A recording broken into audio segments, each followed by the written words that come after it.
Alright, hey guys, it's me Sam here again. I'm coming at you guys with another YouTube video. Today I'm going to be reviewing Ducky's newest addition to their keyboard lineup. It is the Ducky One 3SF. It packs a lot of new features in comparison to the older edition, which came out 3 years ago, the Ducky One 2 SF. And so there's a lot of things to love here. It seems like Ducky really listened to their customers and is trying to raise a new bar on what it is to be a pre-built keyboard. So there's a lot of phenomenal features which we're going to dive into very soon. So let's go ahead and take a closer look at the Ducky One 3SF. So here's a closer look at what you guys are getting in your box. So first things first, you guys go ahead and get your Ducky One 3SF box. Super nice design. Ducky's always known for having a beautiful color, or like beautifully designed box. Their boxes are always super cool. I think they're awesome. And you go ahead and you get a Ducky keycap puller, which is color coordinated with the keyboard itself. You go ahead and get a black USB-C detachable cable. It does look braided. I don't know if you guys can see that super well. And it has gold-plated tips, which is really nice as well. I wish it was color coordinated though. That would have been really cool. And then you get some novelty keycaps here. Pretty standard for Ducky. They always add like very cool, unique little keycaps that come along with all of their boards. One issue I did find though is that my enter key is completely smashed. I don't know if you guys can see this very well. There you go. But my keyboard is this key is super smashed, which is quite a bummer. It's like literally broken. So I hope that's only particular to my particular device, but that is, a problem that I saw definitely when opening the packaging. So I'm going to go ahead and do a couple B-roll shots so you guys can go ahead and see what it looks like on my desk. Alright guys, so here's a little B-roll of what the keyboard looks like all around. It is a phenomenal looking keyboard and it just looks really beautiful. I love the color design on here and the color choices on what they did. So it is a floating keycap design, so you can kind of see the switches and the stabilizers under. But overall, it looks great. And this is kind of what it looks like on my setup here. I think it looks phenomenal. So we're going to go ahead and take a look at the features and have a little bit of a closer look at the keyboard individually. Alright guys, so taking a closer look at the Ducky One 3SF, we'll go ahead and discuss like the keycaps, for example. The keycaps are double shot PBT. They are textured, so they do feel really good, and it's mostly like a royal blue to like a purplish hue, purple grayish hue with yellow sub-legends, and I think it looks phenomenal. It looks really good. It really accentuates the color scheme that they were going with as well. I would say that the keycaps are good. I really like them. But there are some inconsistencies in the legends that I saw other people were pointing out. So with that being said, that's good to keep in mind. It's not a perfect keyboard. It's like it's like those are nitpicky things, but they can be troublesome for some people if you're looking to get this keyboard. One welcome addition to the Ducky lineup of keyboards is that fact that this keyboard, the Ducky 3SF, is hot swappable. So it's a hot swappable. It accepts 5 pins and 3 pin switches. So for example, here I have an Aqua King Everglide V3, which is a 5 pin switch, and it fits there amazingly. I'm gonna go ahead and try and zoom in so you guys can see that a little bit better. So it is hot swappable, and it fits in just like that. Perfect. It fits just right. And so there are north-facing LEDs, so that can be an issue for some people who are using cherry keycaps. I know that there is some interference issues that could occur, and that's just something to keep in mind. The PCB plate is white, so that can be really good for the RGB. It really helps accentuate the the colors coming out from it. It helps, it just makes them brighter. The next thing we're going to go ahead and talk about is the stabilizers, and a huge issue that could be presented with this keyboard. So for example, the stabilizers are good. They are factory lubed, they are pre-lubed, a little lubed, but if it was me, I would have to go ahead and tune them for sure. I'm sure that you guys are already familiar with that, if you guys are going to get this board and it's a board that you guys would like to modify, tuning the stabilizers would be nice, but the stabilizers do perform well. They're better than any Razer keyboard, Corsair keyboard. They're better than most factory stabilizers that you can get out on the market. So that is another nitpicky thing. Not a lot of complaints there though, to be honest. They sound great. They could just sound better if you tune them. So a big thing here. So with most keyboards, you usually have 4 stabilizers on a board of this form factor.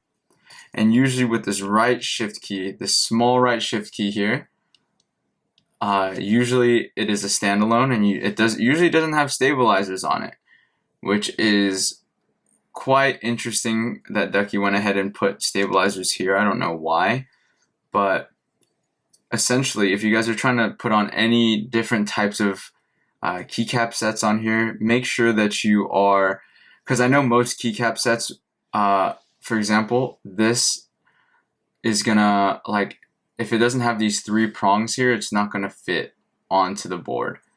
So that is a huge problem, because most right shift keys are not gonna have this. They're just gonna have that. They're not gonna have the 3 little crosses here. They're only gonna have the middle one, because most keycap sets don't support a right shift key with a stabilizer there, especially in the smaller form factor. So just a thing to let you guys know, make sure you guys are doing your research before you guys go ahead and purchase this board, because this could be a big deal breaker for a lot of people, because there can be some limitations on the keycaps. But if you guys are just rocking with the stock keycaps, then you should have no issue and you should be okay. And I think I would stick with them. I just think they look so cool. I can't imagine it without it, but that could be a deal breaker for somebody. So I'm gonna go ahead and talk about the switches here. So the switches, they only come in Cherry MX switches, unfortunately.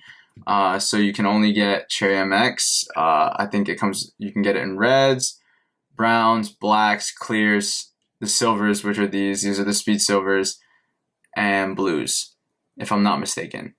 But thankfully it is hot swappable, so you can go ahead and swap them out for whatever keycap or whatever switches you would like to use. Other than that, I will go ahead and finish taking this board apart so we can kind of see the guts of the keyboard. Alright guys, so now with the whole case taken apart, it seems as if at the bottom of the case there is a very thin foam. I think if you guys wanted to go ahead and mod it, you guys would definitely have to add a thicker piece of foam. I don't know if you guys can see how thin that is. Very thin. It barely touches the bottom of the case, to be honest with you. It's mainly standing on these little risers here.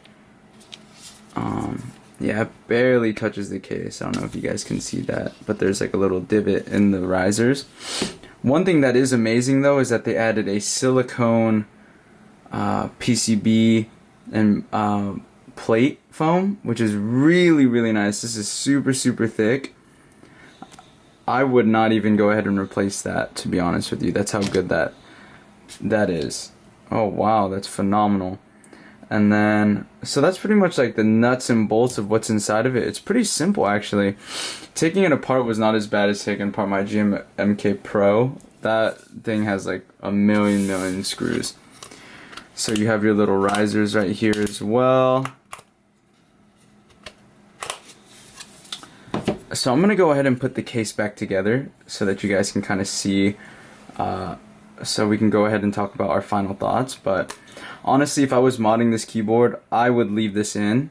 I would leave, look at how thick that is. I would leave that silicone rubberized foam in between it, because it does, I'm sure it offers Really good sound dampening because it is quite thick. Alright guys, so here's a little sound test for the Ducky One 3 Mini. This is the Cherry Speed Silvers, and this is kind of what it sounds like on a desk. So the space bar, backspace, move it over a little bit, right enter key, left shift key, and then the right shift key, since it also has the stabilizers. The stabilizers are actually pretty good stock. Even though they're lightly lubed, you will have to tune them, but still not too bad. And then let's go ahead and do a little sound test for you guys here.